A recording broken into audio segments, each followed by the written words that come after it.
My beloved brothers and sisters, the Muslim world, the Muslim community will be celebrating the birth of a great leader of Islam, and that is Imam Ali ibn Abi Talib alayhi salam, the first soldier of Islam and the first student of the Prophet sallallahu alayhi wa alihi. There are many aspects about the life of this great man we can talk about, but I would like to pick one: the sense of justice and the sense of equality that Imam Ali ibn Abi Talib alayhi salam upheld. He was always for justice. Justice for all, equality for all. He taught Muslims great lessons, and not to discriminate against each other because of any race or ethnicity or color or economic status. He always promoted equality among Muslims, and he practically did that. He practically showed Muslims that Muslims are equal, regardless of their wealth, their socio-economic status, but in the eyes of Allah they are equal. The only thing, the only quality that can bring discrepancy between Muslims is piety, taqwa, nothing else. So he goes to the market one day with his black servant, Qambar. Indeed, Qambar was more than a servant to Imam Ali ibn Abi Talib. He was his chief of staff, his very close aide, very close companion, his right hand. He was young. He would go with Imam Ali ibn Abi Talib to the market, and Imam Ali ibn Abi Talib alayhi salam buys 2 pieces of cloth, one for himself and one for his servant, for his secretary, if you will. One expensive, kind of expensive, he purchased for 12 dirham, and another one much less expensive for 4 dirham. Qambar says, I saw the Imam buying these 2 pieces of cloth, so of course the Imam will pick the most expensive one, and he will give me the less expensive one. For my surprise, Qambar says the Imam picked the most expensive one, and he gave it to me. And he took the less expensive one. I said to him, Ya Amir al-Mu'mineen, you're the Khalifa, I'm not the Khalifa. You stand up before people on Fridays and deliver the Friday sermon. You meet dignitaries and ambassadors. So you have to wear that, not me. The Imam Amir al-Mu'mineen alayhi salam replies, Ya Qambar, innaka shabun wa fika sharahu al-shabab, wa ana rajulun kabir. He says, Qambar, you're a young man. You deserve the most expensive one. I'm an old man. I can wear anything. But you're a young man. You would love to wear something new and fancy. So the fancy one is yours. I will give it to you. Who would do that, my dear brothers and sisters? Who would treat his own servant much better than the way he treats himself? Who would do that? 2 ladies come to Imam Ali ibn Abi Talib. One Arab, one non-Arab. They both ask the Imam alayhi salam to pay them their stipend, their monthly stipend. He used to give to the poor. So the Imam gives the Arab woman the same amount that he would give to the non-Arab. The Arab woman was offended, and she says, Ya Amir al-Mu'mineen, I'm an Arab and she's non-Arab, and you equate between us? You give us the same amount of stipend? Imam Ali ibn Abi Talib alayhi salam looks at her And he says, replies with a big smile on his face, قال إني قرأت كتاب الله فلم أجد فضلا لنسل إسحاق على نسل إسماعيل. I've read the Quran. I did not see any ayah in the Quran that says the offsprings of Ishaq Isaac are superior over the offspring of Ismail. They are two brothers. They both belong to the same father, and that is Ibrahim. And they both belong to the same human family. And Arab or non-Arab, it doesn't matter to me. It may matter to you, but to me, it doesn't matter. You are all Muslims. I say this, my dear brothers and sisters, because I believe today, as we live in this country, a country that brags about human rights, civil rights, the civil movement by Martin Luther King. What's happening now after almost 40 years, over 40 years of Martin Luther King's death? What happened in Baltimore the other day? What happened recently in Ferguson?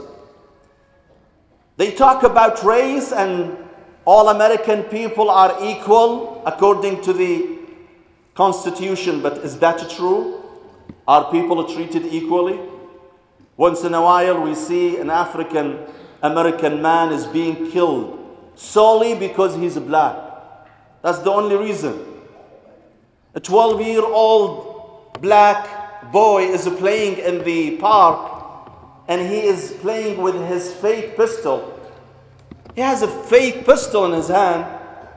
Someone calls the police and says, here there is a boy who's playing with this pistol thinking that it's a real one. The police comes immediately and shoots the boy and kill him. Why? Because he's black.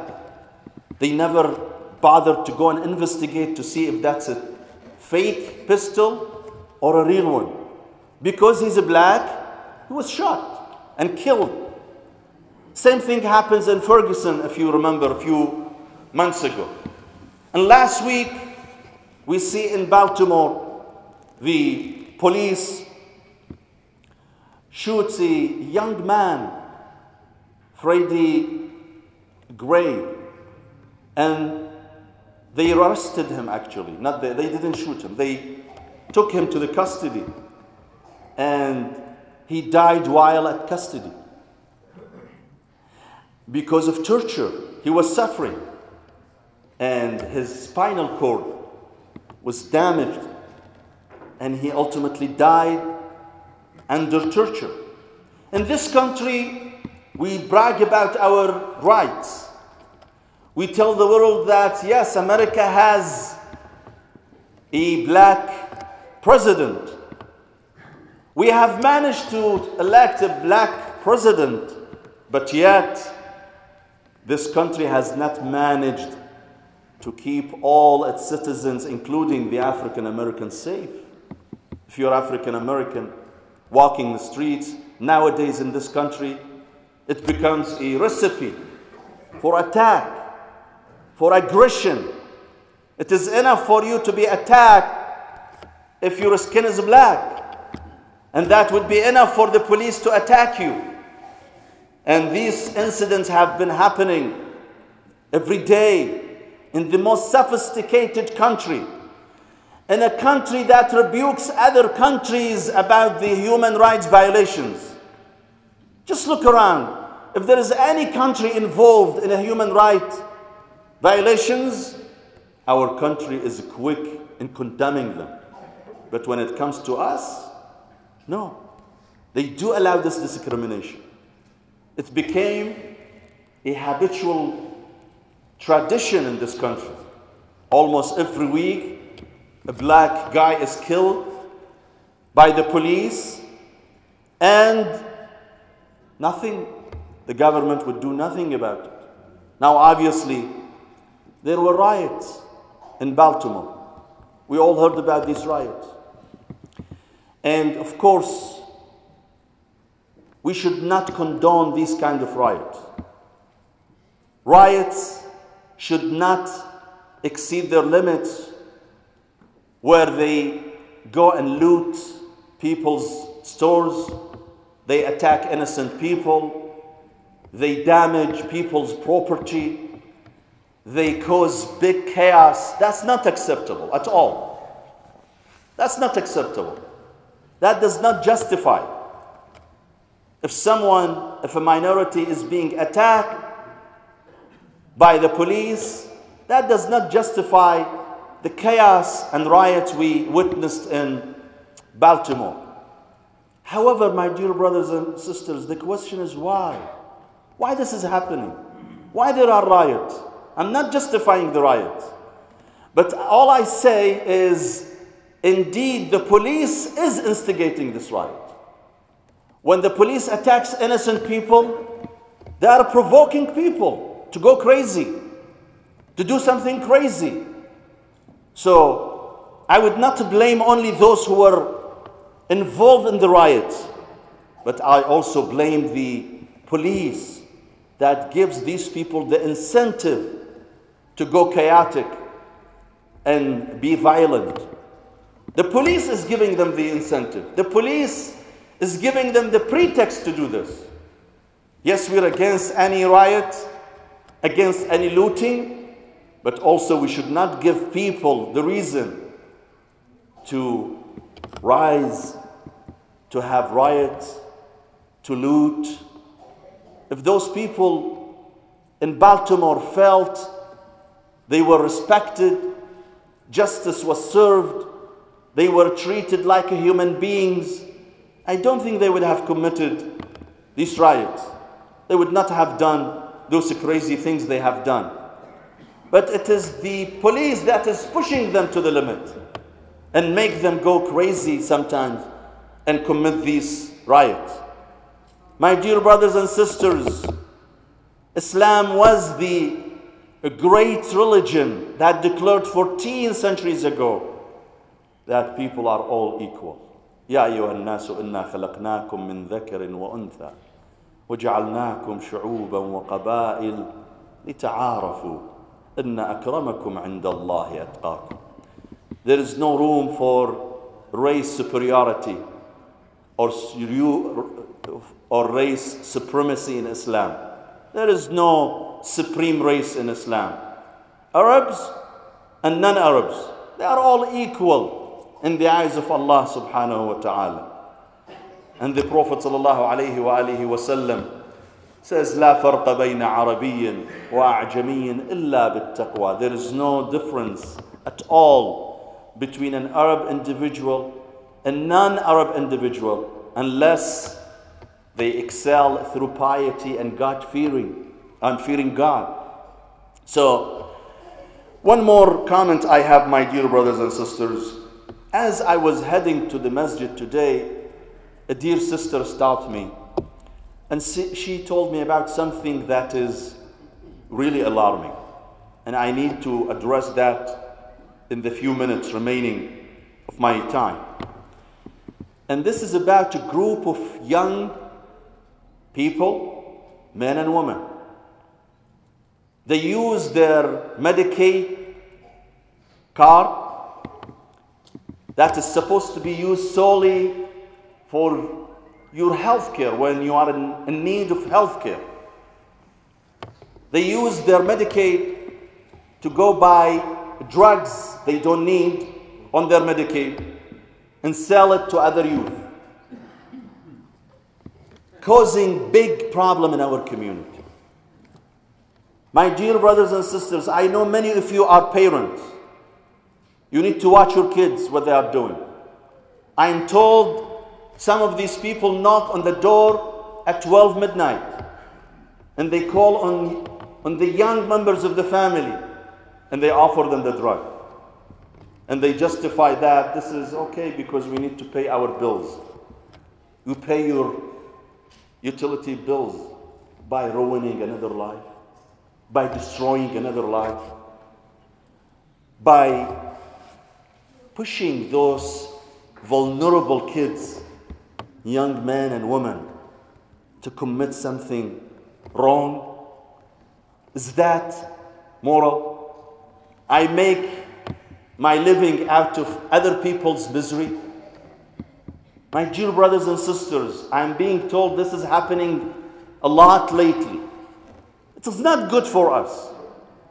It's not good for our image as Muslims. It's not good for our image as Middle Eastern people. We're sending a wrong message when we do this. And Allah will hold us liable for this. I'm ruining someone's life just to make living, just to get some extra cash. How do I justify that?